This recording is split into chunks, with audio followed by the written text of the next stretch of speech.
Olá, eu me chamo Eduardo Mano e você está ouvindo a Bíblia em um Ano, um projeto de leitura da Bíblia Católica em 365 dias.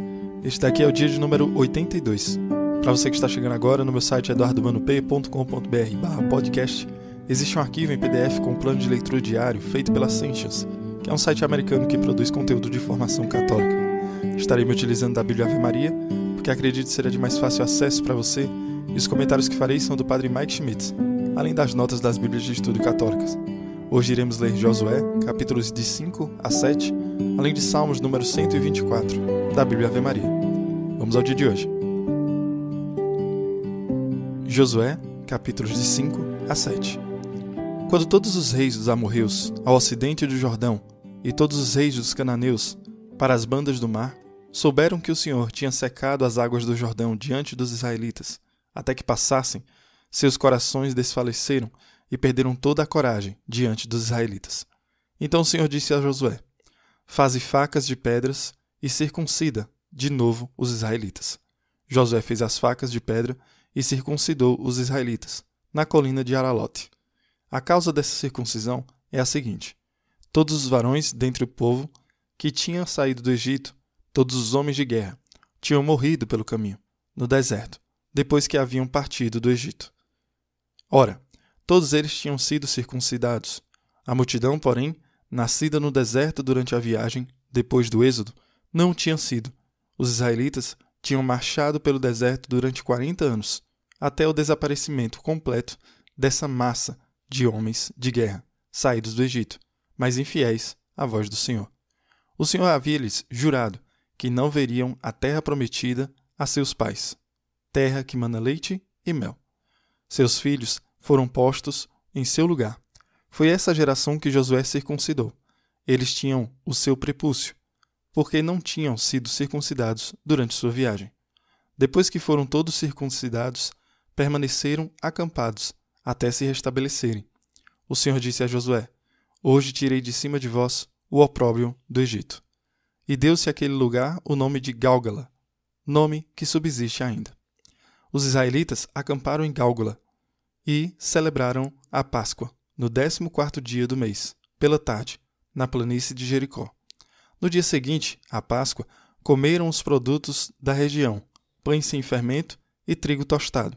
E o maná cessou de cair no dia seguinte, aquele em que comeram os produtos da terra. Os israelitas não tiveram mais o maná. Naquele ano alimentaram-se da colheita da terra de Canaã. Josué encontrava-se nas proximidades de Jericó. Levantando os olhos, viu diante de si um homem de pé, com uma espada desembainhada na mão. Josué foi contra ele. És dos nossos? Disse ele. Ou dos nossos inimigos? Ele respondeu: não, venho como chefe do exército do Senhor. Josué prostrou-se com o rosto por terra e disse-lhe: que ordena o meu senhor a seu servo? E o chefe do exército do Senhor respondeu: tira o calçado de teus pés, porque o lugar em que te encontras é santo. Assim fez Josué. Jericó, cidade murada, tinha se fechado diante dos israelitas, e ninguém saía dela, nem podia entrar. O Senhor disse a Josué: vê, entreguei-te Jericó, seu rei e seus valentes guerreiros. Dai volta à cidade, vós todos, homens de guerra. Contornai toda a cidade uma vez. Assim farás durante 6 dias. 7 sacerdotes, tocando 7 trombetas, irão adiante da arca. No 7º dia, darei 7 vezes volta à cidade, tocando os sacerdotes a trombeta. Quando o som da trombeta for mais forte e ouvirdes a sua voz, todo o povo soltará um grande clamor, e a muralha da cidade desabará. Então o povo tomará de assalto a cidade, cada um no lugar que lhe ficar defronte. Josué, filho de Num, convocou os sacerdotes e disse-lhes: levai a arca da aliança, e 7 sacerdotes estejam diante dela, tocando as trombetas. E disse em seguida ao povo: avante, dai volta à cidade, marchando os guerreiros diante da arca do Senhor. Logo que Josué acabou de falar, os 7 sacerdotes, levando as 7 trombetas, retumbantes, puseram-se em marcha diante do Senhor, tocando os seus instrumentos. E a arca da aliança do Senhor os seguiu. Marcharam os guerreiros diante dos sacerdotes que tocavam a trombeta, e a retaguarda seguia a arca, e durante toda a marcha ouvia-se o retinir das trombetas. Ora, Josué havia dado essa ordem ao povo: Não griteis, nem façais ouvir a vossa voz, nem saia de vossa boca palavra alguma, até o dia em que eu vos disser, gritai. Então clamareis com força. A arca do Senhor deu uma volta à cidade e retornaram ao acampamento, para ali passar a noite. Josué levantou-se muito cedo, e os sacerdotes levaram a arca do Senhor. Os 7 sacerdotes, levando as 7 trombetas retumbantes, marcharam diante da arca do Senhor, tocando a trombeta durante a marcha. Os guerreiros precediam-nos, e a retaguarda seguia a arca do Senhor. E ouvia-se o retinir da trombeta durante a marcha. Deram volta à cidade uma vez, no segundo dia, e voltaram ao acampamento. O mesmo fizeram durante 6 dias. Mas, ao 7º dia, levantando-se de madrugada, deram volta à cidade 7 vezes, como nos dias precedentes. Esse foi o único dia em que fizeram 7 vezes a volta. Quando os sacerdotes tocaram as trombetas na 7ª volta, Josué disse ao povo: Gritai, porque o Senhor vos entregou a cidade. A cidade será votada ao Senhor por interdito, como tudo o que nela se encontra, exceção feita somente a Raabe, a prostituta, que terá a sua vida salva com todos os que se encontrarem em sua casa, porque ocultou os espiões que tínhamos enviado. Mas guardai-vos de tocar no que é votado ao interdito. Se tomardes algo do que foi anatematizado, atraireis o interdito sobre o acampamento de Israel, o que seria uma catástrofe. Toda a prata, todo o ouro e todos os objetos de bronze e de ferro serão consagrados ao Senhor e farão parte do seu tesouro. O povo clamou e os sacerdotes tocaram as trombetas. E logo que o povo ouviu o som das trombetas, levantou um grande clamor. A muralha desabou. A multidão subiu à cidade, sem nada diante de si. Tomaram a cidade e voltaram-na ao interdito, passando a fio de espada tudo o que nela se encontrava. Homens, mulheres, crianças, velhos e até mesmo os bois, as ovelhas e os jumentos. Josué disse então aos 2 homens que tinham explorado a terra: Entrai na casa da prostituta e fazei-a sair de lá, com tudo o que lhe pertence. Os espiões entraram na casa e fizeram sair Raabe, seu pai, sua mãe, seus irmãos e tudo o que lhe pertencia, toda a sua parentela, e puseram-nos em segurança, fora do acampamento de Israel. Queimaram a cidade com tudo o que ele continha, exceto prata, ouro e todos os objetos de bronze e de ferro que foram recolhidos aos tesouros da casa do Senhor. Josué conservou a vida de Raabe, a prostituta, bem como a da família de seu pai e a de todos os seus, de sorte que ela habitou no meio de Israel até este dia, porque ela havia ocultado os mensageiros enviados a explorar Jericó. Então proferiu Josué este juramento: Maldito seja diante do Senhor quem tentar reconstruir esta cidade de Jericó. Será o preço do seu primogênito, que lhe lançará os primeiros fundamentos, e será à custa do último de seus filhos, que lhe porá as portas. O Senhor estava com Josué, e o seu renome divulgou-se por toda a terra. Os israelitas cometeram uma infidelidade a respeito do interdito. Acã, filho de Carmi, filho de Zabdi, filho de Zara, da tribo de Judá, reteve para si algumas coisas condenadas, e a cólera do Senhor inflamou-se contra os israelitas. Josué enviou de Jericó homens a Rai, situada junto de Bet-Avém, ao oriente de Betel. Subi, disse-lhes ele, e explorai a terra. Eles subiram e exploraram Rai. Voltando para junto de Josué, disseram-lhe: É inútil o povo todo subir, mas vão só 2 ou 3 mil homens, e apoderem-se da cidade. Não se fatigue todo o povo, porque a população da cidade é muito reduzida. 3 mil homens, aproximadamente, se puseram a caminho, mas foram batidos pela gente de Rai, caindo mortos 36 homens. Os inimigos perseguiram-nos desde a porta da cidade até Sabarim, ainda quando fugiam pela encosta. O povo ficou consternado com isso e perdeu toda a coragem.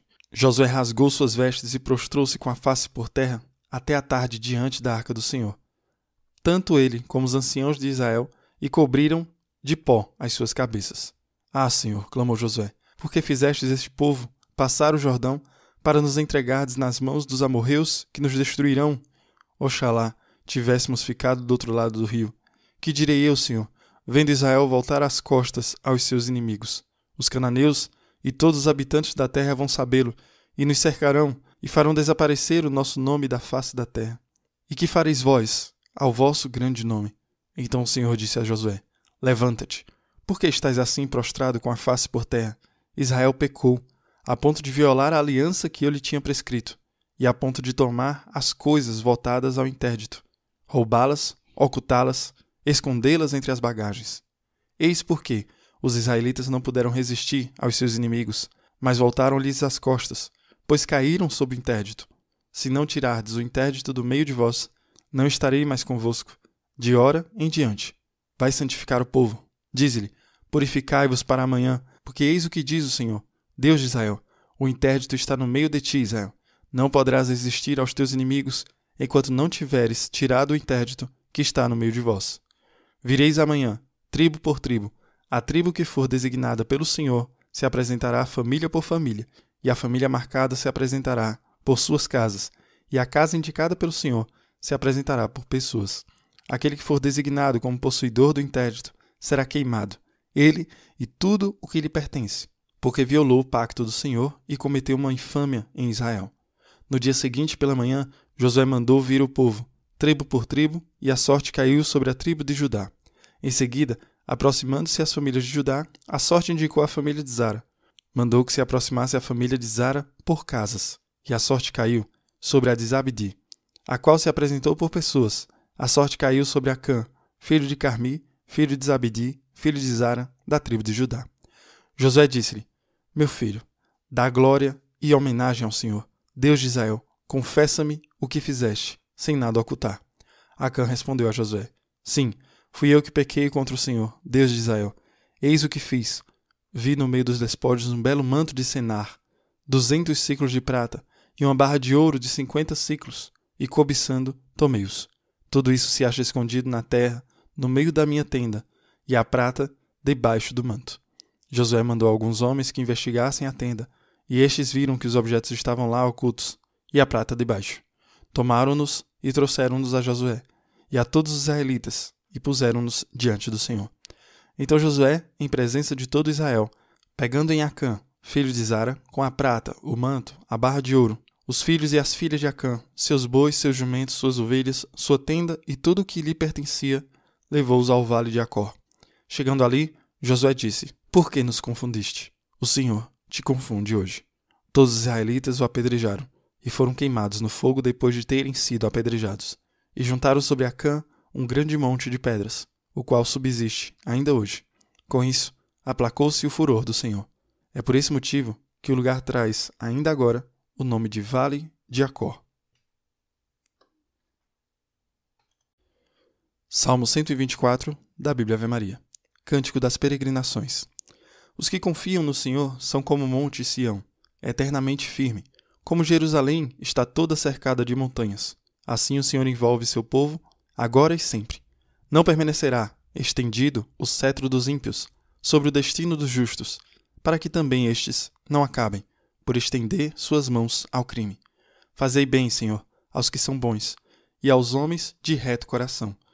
Mas aqueles que se desviam por caminhos tortuosos, que o Senhor os leve com os malfeitores. Paz para Israel. Muito bem, quando os israelitas entraram na terra prometida, o Senhor disse a Josué que os homens precisavam ser circuncidados. Isso é notável porque lembre-se que aqueles que foram libertados da escravidão no Egito foram circuncidados, mas durante os 40 anos no deserto, eles não circuncidaram ninguém. Por quê? Parte disso está sendo totalmente libertado de sua história de escravidão. Agora, eles têm uma nova vida. A aliança está sendo renovada. Enquanto um homem israelita é circuncidado, ele é trazido para aquela aliança, a aliança com Abraão, Isaac e Jacó. Eles estão se libertando de sua história de escravidão e sendo trazidos para um relacionamento de amor, agora mesmo. Há também o reconhecimento de que os homens em idade de luta que foram circuncidados seriam vulneráveis. Lembre-se que as famílias de Simeão e Levi fizeram um pacto com as famílias dos homens que violaram Diná. Os homens que estupraram Diná ficaram vulneráveis depois de serem circuncidados, e as famílias de Simeão e Levi mataram todos eles. Por que eles não foram circuncidados nas planícies de Moabe, do outro lado do Rio Jordão? Há um certo elemento de confiança. A própria realidade da circuncisão, quando se trata de Abraão, é tornar-se vulnerável de uma maneira muito particular por confiar em Deus. Isso é realmente notável. Eles agora estão livres para celebrar a Páscoa. No dia seguinte, o maná cessa. O Senhor cuidou de todos eles ao longo de sua jornada no deserto e isso acabou. Deus agora cuidará deles de maneira diferente. Lembre-se, eles estavam sendo treinados por serem alimentados pelo Senhor. A certa altura, este anjo do Senhor aparece a Josué. Josué faz a pergunta: você é por nós ou você é por nossos inimigos? O anjo responde: como comandante do exército do Senhor, eu vim agora.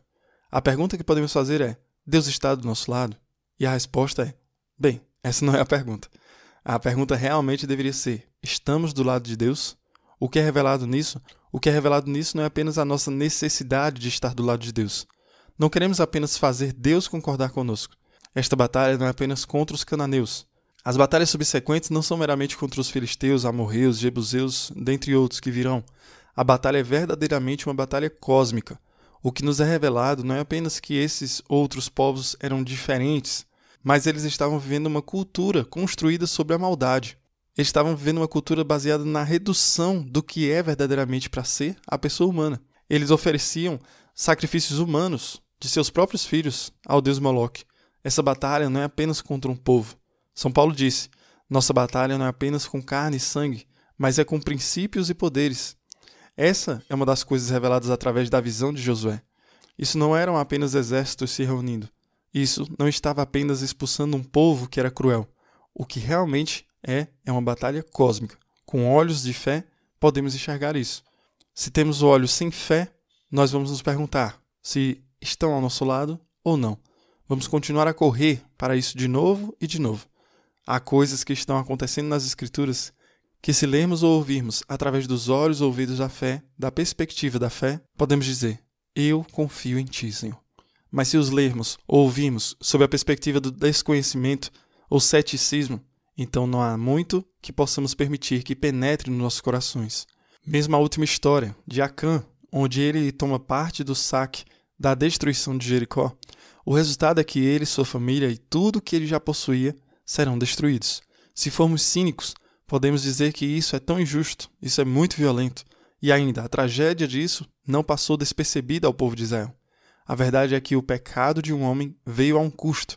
Chegou ao custo de 36 vidas de pessoas. 36 israelitas morreram. Isso é para o nível de justiça. Não foi um tipo de justiça triunfante. Não foi um momento feliz. Eles nomeiam o lugar onde essa justiça foi realizada de o Vale de Acor. Acor significa problema, tristeza, desespero, vergonha. Não é um grande momento. O Vale de Acor é o vale da nossa vergonha. Quando você for ler isso, leiam da perspectiva do povo de Israel. Aqui está a justiça que deve ser distribuída. Não é um momento feliz. Ninguém considerou ser um momento feliz. Mais tarde leremos o livro do profeta Oséias, no capítulo 2, que ele diz: Deus diz: vou tomar o seu vale de Acor, que é seu vale da dificuldade, seu vale da vergonha, e transformá-lo em uma porta de esperança. Aqui é o que o Senhor pode fazer.